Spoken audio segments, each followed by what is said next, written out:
to the podcast. Happy March. It's me, Amaka. Welcome to the Bibliotherapy for Black Women podcast. I think it's been a while since I've actually said the title, and I feel like I should every so often at least, because we have listeners with every new episode, and I thank you guys for joining me on this journey.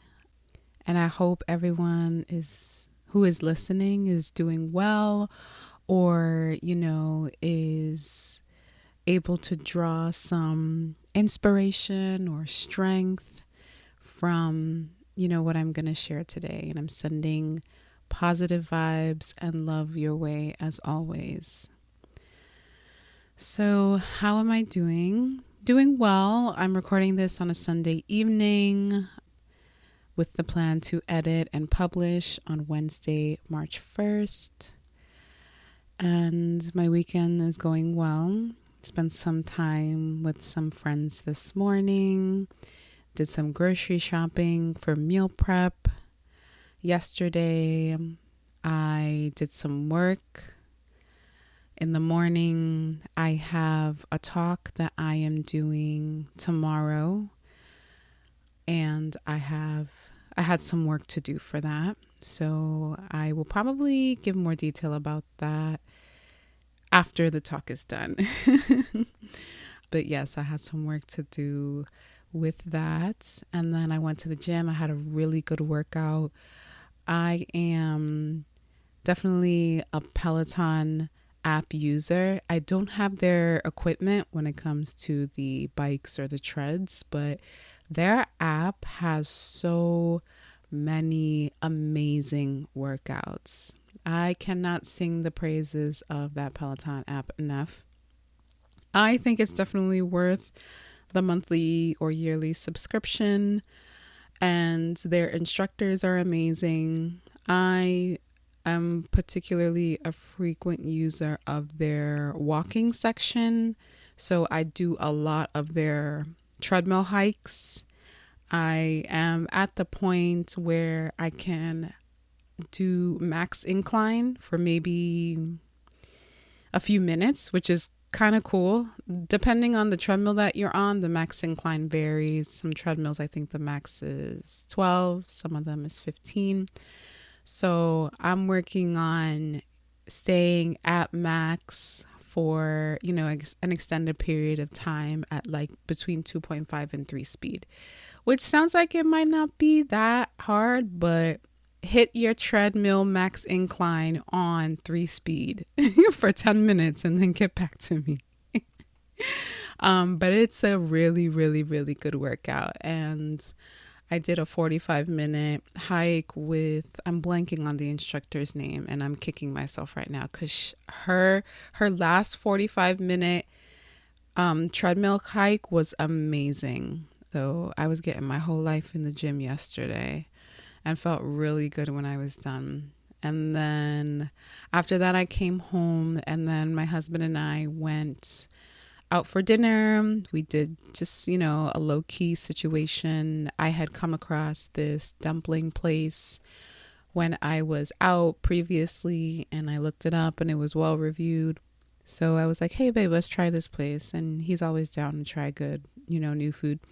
So we went there, and then we got some treats after. So it was a good Saturday, productive, got my workout in, got some quality time, and, was able to still do some things today. And now I am sitting here recording this episode and looking forward to, chopping it up and getting it out to you guys.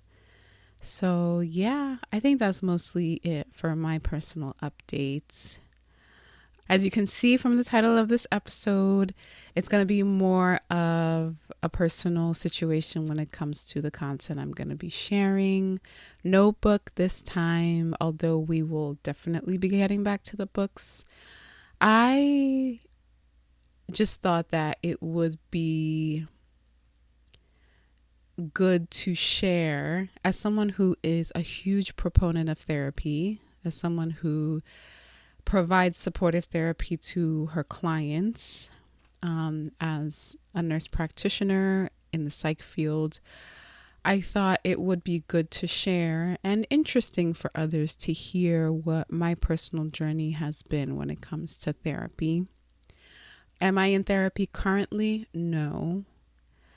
Although I actually reached out to my therapist last week and asked her if she had some availability in the next couple of weeks. So I will be resuming therapy next month.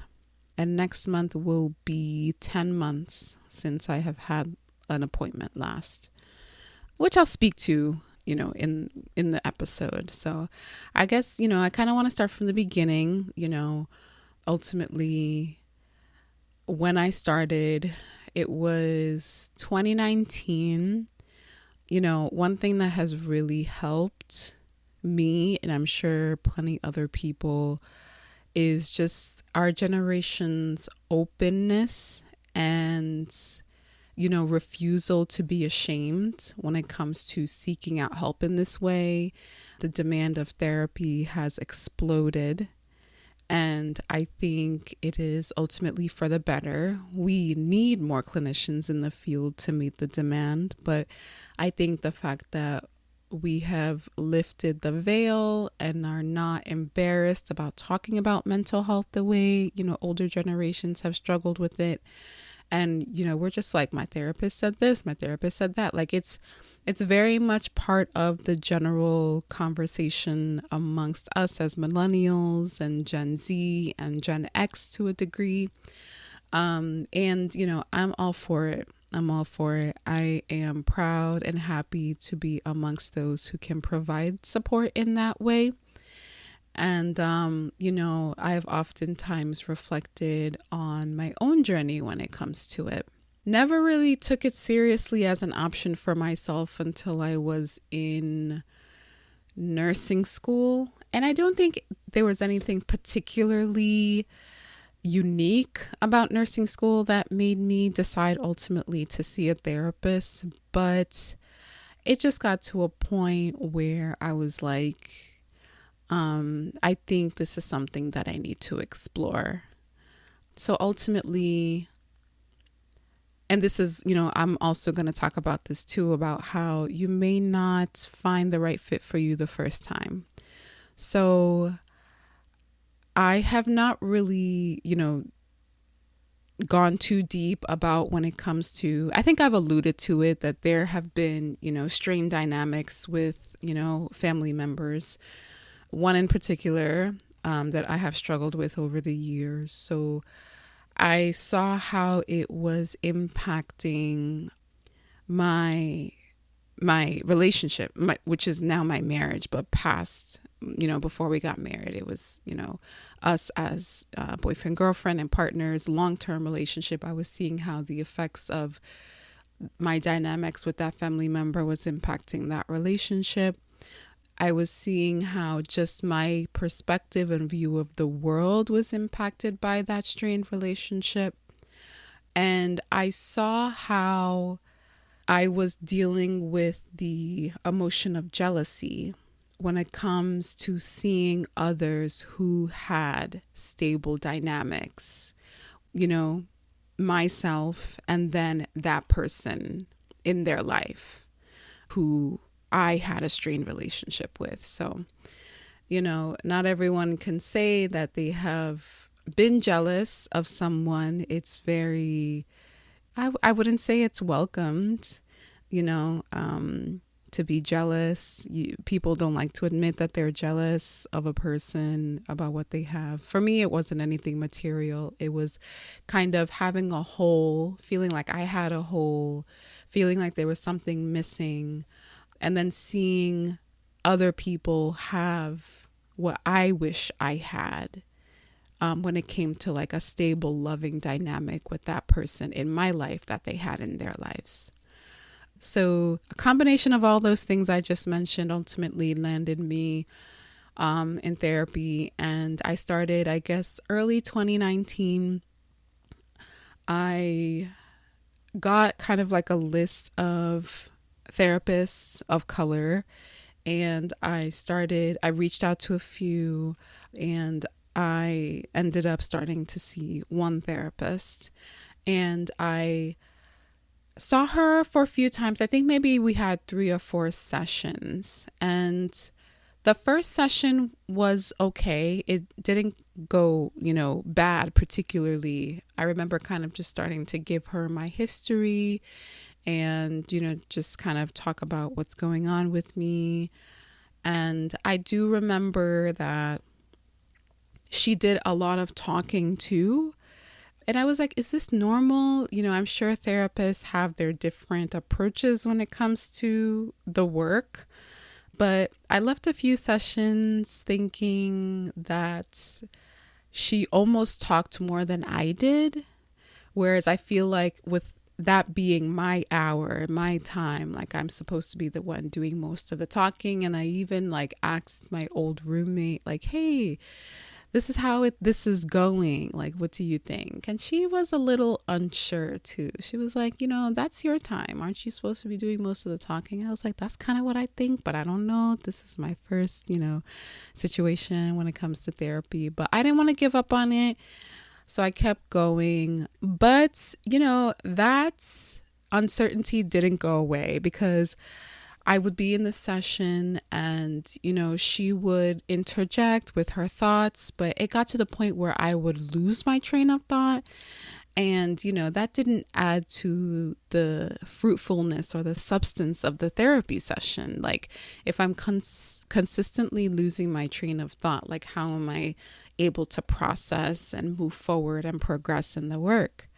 So, ultimately, what made me decide that I wasn't going to continue my sessions with the first therapist was I had come to a session. This was 2019, so a lot of work was still very much in person. I had driven to a session in between classes, or maybe I had a class after the session, and she was not there, and she was about 20 minutes late to the session and did not let me know that she was going to be late. So I was waiting in the waiting room and I had reached out to her. I think I sent her a text and I hadn't heard back for a little while. And then maybe like 10 or so minutes later, she was like, I'm so sorry. I had to, step out. I'm on my way back. And then she eventually came back. I was already in a little bit of a negative mental space because, I am on a schedule. I have class. I'm in school. And, things happen. Unexpected things happen. But at least let me know. Like, it's not like she didn't have her phone with her. Like, I wish she could have just sent me a quick text. Hey, I'm sorry. I had to step out. I'm going to be late. Can we rectify this in some way? But the lack of communication in that regard, on top of my uncertainties already about our relationship as provider, as therapist and client, ultimately I went through with the session that day, and I'm not proud of this, but I'm sure I'm not the first person, nor only person, nor last person to do this. But she was like, okay, so, when do you want to see me again? So I scheduled, but I knew I wasn't going to see her again. I scheduled with the intent of canceling. So I scheduled a time and I eventually, I think a week before I was supposed to go back for the next session, I told her that I wouldn't be able to make it. So that was ultimately how that first experience with therapy ended. I wouldn't say she was a bad therapist, by no means, but I think her technique or approach or how she, dealt with clients wasn't a right fit for me. And I really didn't feel like I was getting, I didn't think I was getting from it what I should have in terms of, outcomes. And although it was still early, it was just 3 or 4 sessions, but that lateness thing and the lack of communication really left a bitter taste in my mouth. And the fact that I was already struggling with, communicating and talking during the session and, her talking a lot too, and then losing my train of thought, I was like, you know what? I think I'm going to just try someone new, and that's okay. That's okay. So I took a break.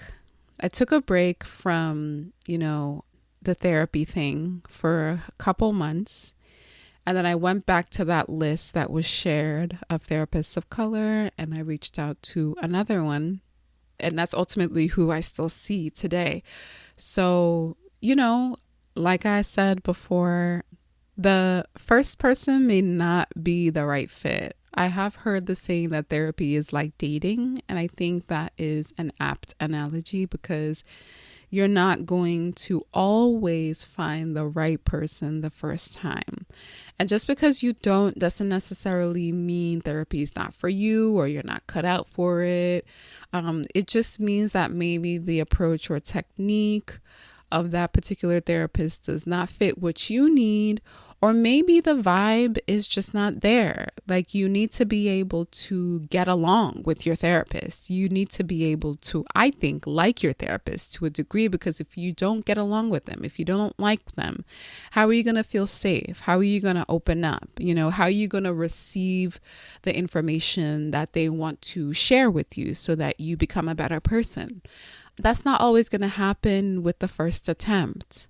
So I say that to say, please don't be discouraged if your first stint with therapy does not work out. It doesn't mean anything negative towards you or the therapist. It just might mean that the first try wasn't the right one. So take some time if you need to, like I did with the first one, but get back out there. Get back out there. Try and find the person who is right for you. So like I said, I took maybe a couple months and just kind of chilled on the therapy thing. And then I started again. I reached out to who I now consider my therapist, even though it's been a little while. So we started seeing each other, I would say fall 2019. I saw the first therapist earlier in the year, I would say spring. And I feel like I took kind of the summer off on finding a therapist. And then in the fall with the new semester, I was like, okay, I want to try this again. So I looked at the list, looked her up, and then fall, maybe October. I remember the days were starting to get shorter. So it was definitely like fall time. I had reached out to her and we had our first session and I just connected with her. I remember telling her the jealousy thing about having those feelings towards other folks in my life who I saw the relationship that they had with that family member, their dynamic being stable and loving, and I didn't have that with that person in my life.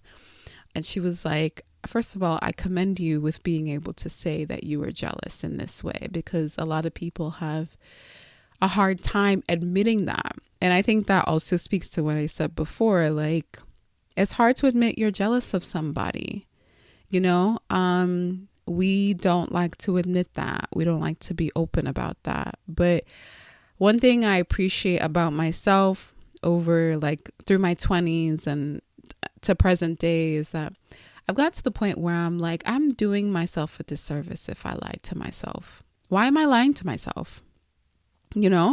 It's me. There's literally nobody else. It's just me here. Like, I'm not going to suffer any shame from anyone else. It's just me. Like, if I'm not truthful with myself, then where do I go from there? How do you grow? How do you mature? I don't know. I don't remember when I got to this particular realization, but I'm glad I did. So with a lot of things in life now, I would say pretty much, I don't want to say everything, but I'm hard pressed to think about something right now that I'm just not being honest with myself about. So yeah, at that point, I just said it and she's my therapist too. Like, who cares? I'm going to be open. If I'm not open with her, how will I become better? So I just told her straight up, and she was like, I commend you for just admitting that, because there have been people sitting where you're sitting who I'm trying to kind of have them get to this realization and they just don't want to admit it to themselves that they are experiencing jealousy.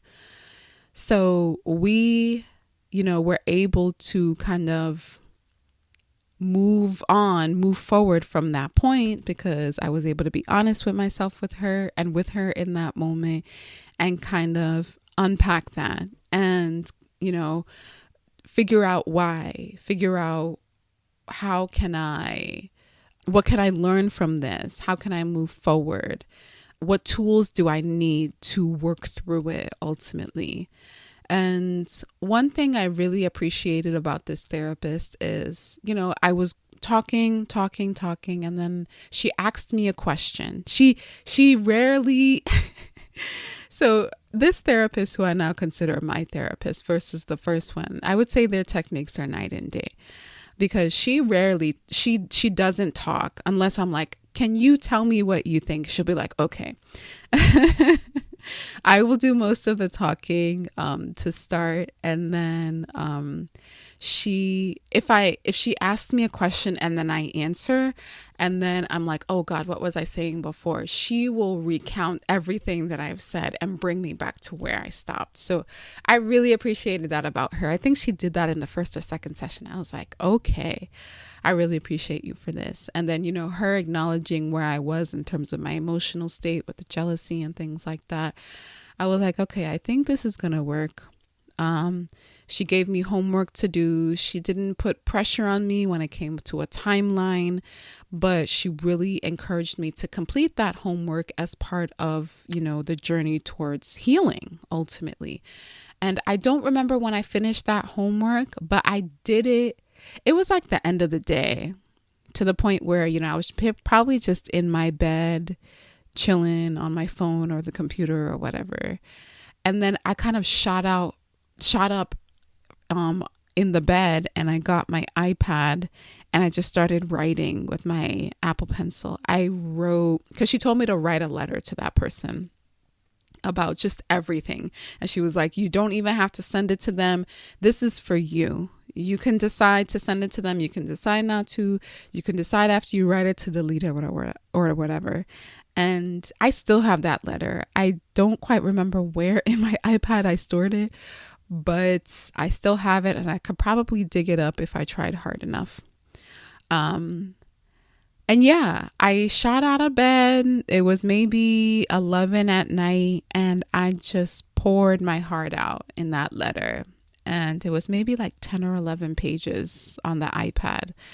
And I felt a lot better after I was done writing it. So I just appreciated her approach with me. It had been really early. We were just a few sessions in, but I had already gained so much. So yeah, I have been seeing her off and on. I saw her off and on through nursing school. We were having more regular sessions, and then as time went on, we went from like bi-weekly to like monthly to like as needed. So with the transition to New York last year, I started seeing her again, especially when things were particularly difficult for me those first few months. But it got to a point where, we were kind of on an as needed basis, but it was more regular earlier in the year last year.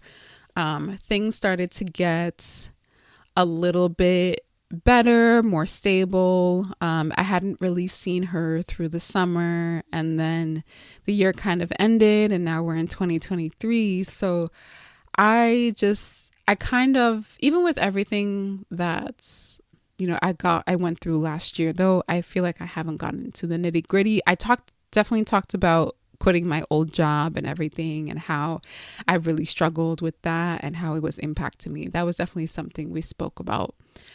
But I feel like there's a lot of things that I anticipate happening in terms of transitions and changes this year too. Not necessarily bad, but I just want someone who I can just talk to about things I anticipate, and as they happen or don't happen, I want to be able to process them. So that's partially why I reached out to her again. So as you can see, my journey with therapy so far has been touch and go. Like the first therapist, it didn't work out after a few sessions. I decided this wasn't it for me. I'm not proud on how I ended the therapeutic relationship with her, but I'm sure I'm not the first person to do that. And, I was new to the whole thing. I didn't know how to tell her, listen, this is not working for me.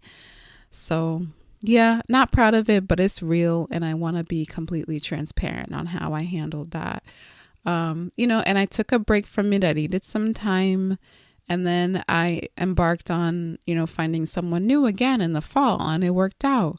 So even though I haven't been seeing her consistently since 2019, my current therapist, who I consider my therapist, the support that she has given me and the work that she had tasked me to do, I think really helped with getting me to where I am now.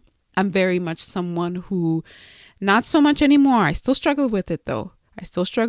But more so in the past, I would catastrophize. I would think about what the worst possible case scenario could be of this situation. And why would I do that? Because I wanted to feel safe in knowing that I have prepared for the worst possible outcome. And I think not obviously, but it's obvious to me now that I was doing that because to a certain extent, the worst possible thing happened to me when my familial dynamic was strained and was frayed, and I wasn't able to depend on family for a long time in the way that you hope to depend on family. So in my mind, my family kind of blew up in that way, which for a lot of people is the worst case scenario. And then you're just kind of amidst the debris and all the pieces that was your life, and you are completely unprepared and you don't know what to do, and you are now thrown into survival mode and you're in constant fight or flight and you just want to protect yourself. So I was in that space for a very long time. I did not want to be caught in a place where I was unprepared for what could be another worst case scenario. So she helped me kind of pull myself out of that place and be like, girl, you were here for a time and a reason. You were catastrophizing, you were thinking worst case scenario because ultimately in your life, the worst thing happened to you and you felt like you did not see it coming, but you're not there anymore and you don't have to operate from that space anymore. The change obviously was not overnight. It is gradual. It is a rewiring of your brain. I think the writing of my emotions and my feelings and writing the letter to that person and letting kind of time go as I was working with her and she was supporting me with her, expertise in what she thought I needed to know. I am definitely in a better place now. And that might mean that I don't see her as often. Like I said, my last session with her was last May because of the transition from going from Connecticut to New York and then just new environment in terms of living space. And I just needed to talk to her more frequently. But as things kind of stabilized, I felt more in control and I felt more at ease, less anxious. Not saying that I'm starting to feel more anxious now, but I don't know. I just have had it on my mind for a little while to just start therapy again. Maybe I don't completely know the reason why. Maybe the reason why will be clearer to me down the line, but I just kind of want to honor that desire. And she's a great therapist. I'm really glad that I did not give up on trying to find someone new, because I really appreciate the insights that she shares with me on life, on my life, on why I might do certain things, on, just how to see things differently, how to reframe, and another thing too, the role a therapist can serve in their capacity is a cheerleader, because a lot of times I don't think I'm the only person who struggles with this too. A lot of times we're just hitting milestone after milestone after milestone. We're accomplishing so many things and we don't even think to stop and celebrate ourselves. We just kind of like are, okay, I checked this off. I did this, I did that. And we're just going, going, going. And sometimes when you're talking about this stuff with your therapist and they're like, whoa, whoa, whoa, like pump your brakes. Like you have accomplished so much. Like they will make you stop. They will force you to take a second and really acknowledge everything that you have done. So I have done that for clients and that has been done for me. And I think that it is helpful and it is encouraging to have someone cheer you on sometimes when you don't know that you need it.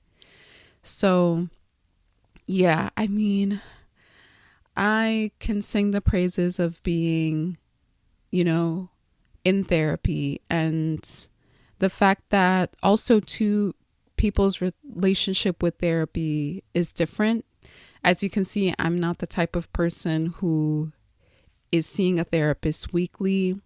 Everyone is different when it comes to their needs. Some people like seeing a therapist weekly. Some people see therapists monthly. Some people see them bi-weekly. Some people see them as needed. And then sometimes you can see one therapist in those different frequencies. A lot of times people are seeing therapists for the first time within a crisis.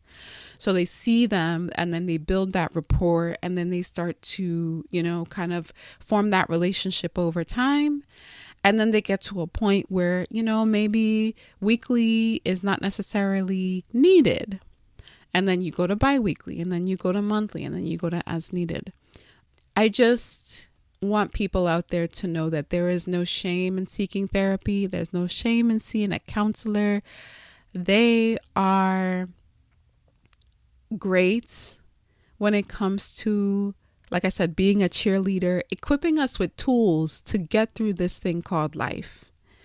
Because sometimes I'm just like, I don't know what I'm doing.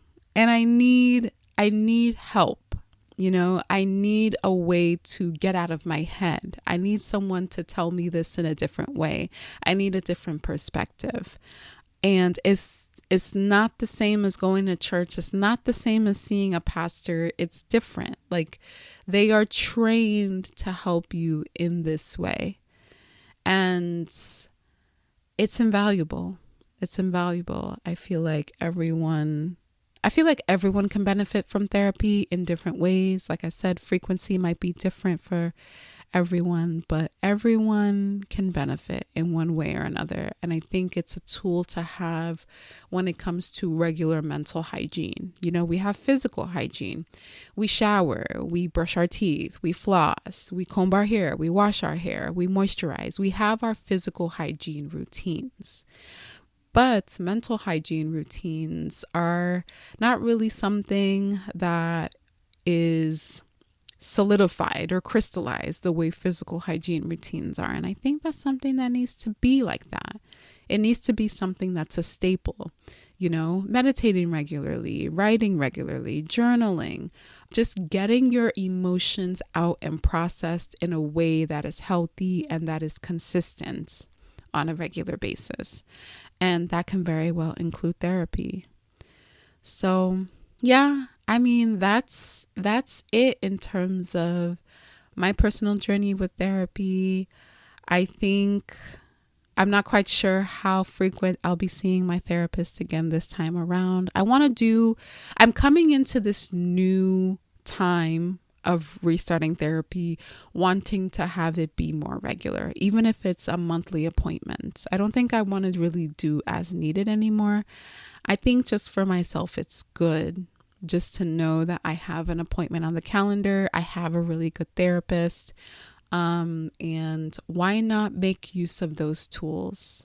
I don't know everything, and it's always good to process with someone who has the ability to appropriately process life with you. So that's really it. I just wanted to share that with you guys. I hope you drew something positive from me sharing this. And if you are out there considering therapy, if you have, tried it in the past, but maybe the first or second therapist wasn't a right fit, I'm really encouraging you to try again. Try again. You never know. And there is a therapist out there who is a good fit for you. It's just a matter of like kissing the frogs before you find the prince, or whatever that saying is. Don't give up.